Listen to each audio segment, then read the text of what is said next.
बॉलीवुड के महानायक अमिताभ बच्चन सिर्फ फिल्मों के लिए ही नहीं बल्कि अपने निवेशों को लेकर भी अक्सर चर्चा में रहते हैं। हाल ही में उन्होंने small cap company DP wires LTD में अपने हिस्सेदारी को लेकर कुछ महत्वपूर्ण बदलाव किए हैं। हालांकि कंपनी के शेयरों ने पिछले कुछ सालों में उम्मीद के मुताबिक प्रदर्शन नहीं किया है, जिसके चलते बिग बी ने अपनी होल्डिंग में आंशिक बदलाव किया है। दरअसल डीपी वायर्स का शेयर नवंबर 2023 में बनाए गए अपने रिकॉर्ड हाई स्तर से करीब 68% तक गिर चुका है। इस भारी गिरावट ने निवेशकों को निराश किया है और अमिताभ बच्चन भी इससे अछूते नहीं रहे हैं।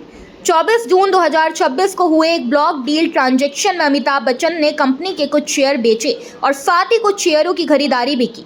उपलब्ध आंकड़ों के अनुसार उन्होंने 1,23,622 शेयर औसतन 200.84 रुपये प्रति शेयर के भाव पर बेचे। इस सौदे की कुल कीमत लगभग 2.48 करोड़ रुपए रही। दिलचस्प बात यह है कि शेयर बेचने के साथ साथ उन्होंने कंपनी में अपना भरोसा भी दिखाया। एक अन्य ट्रांजैक्शन में उन्होंने 41,566 शेयर औसतन 199.90 रुपये प्रति शेयर की दर से खरीदे। इस खरीदारी की कुल कीमत करीब 83 लाख रुपए रही।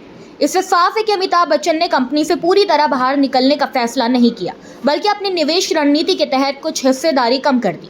कॉर्पोरेट डेटाबेस के आंकड़ों के मुताबिक इस लेन देन से पहले अमिताभ बच्चन पिछले 4 तिमाहियों से कंपनी में 2.11% हिस्सेदारी बनाए हुए थे। उनके पास कुल 3,27,590 शेयर थे। हालिया ट्रांजैक्शन के बाद भी उनके पास कुल 3,27,590 शेयर थे।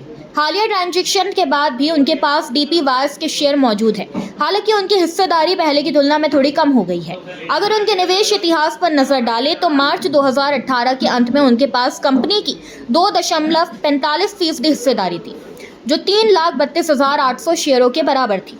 बाद के वर्षों में ये हिस्सेदारी घटती बढ़ती रही और सितंबर 2023 तिमाही में 1.47% के निचले स्तर तक पहुंच गई।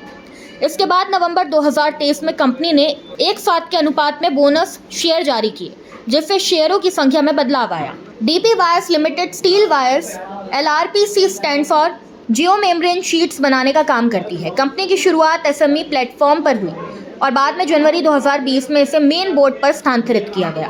हालांकि हाल के दिनों में शेयर में कुछ तेजी देखने को मिली। पिछले 5 कारोबारी दिनों में यह स्टॉक लगभग 22% तक उछल चुका है।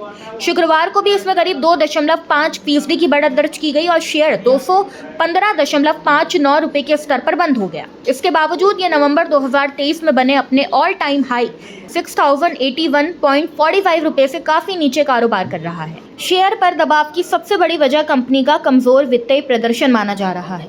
वित्तीय साल 2026 में कंपनी की स्टैंड अलोन बिक्री घटकर 480.11 करोड़ रुपए रह गई, जबकि पिछले वित्तीय साल में ये 620.93 करोड़ रुपए थी। यानी कंपनी के राजस्व में बड़ी गिरावट दर्ज हुई है। सिर्फ बिक्री ही नहीं, मुनाफे में भी कमी आई है। कंपनी का वार्षिक लाभ वित्तीय वर्ष 2025 के 22.20 करोड़ रुपए से घटकर वित्तीय वर्ष 2026 में 17.58 करोड़ रुपए रह गया। कमजोर बिक्री और घटते मुनाफे ने निवेशकों की चिंता बढ़ा दी है, जिसका असर शेयर की कीमत पर भी दिखाई दे रहा है। कुल मिलाकर अमिताभ बच्चन ने डीपी वायर्स में अपनी हिस्सेदारी कुछ कम जरूर की है, लेकिन वह अब भी कंपनी में निवेशक बने हुए हैं। आने वाले समय में कंपनी का वित्तीय प्रदर्शन और बाजार की स्थिति तय करेगी कि ये निवेश उनके लिए कितना फायदेमंद साबित होगा। इस खबर में बस इतना ही। ऐसी ही तमाम खबरों को जानने के लिए देखते रहिए भारत एक्सप्रेस डिजिटल।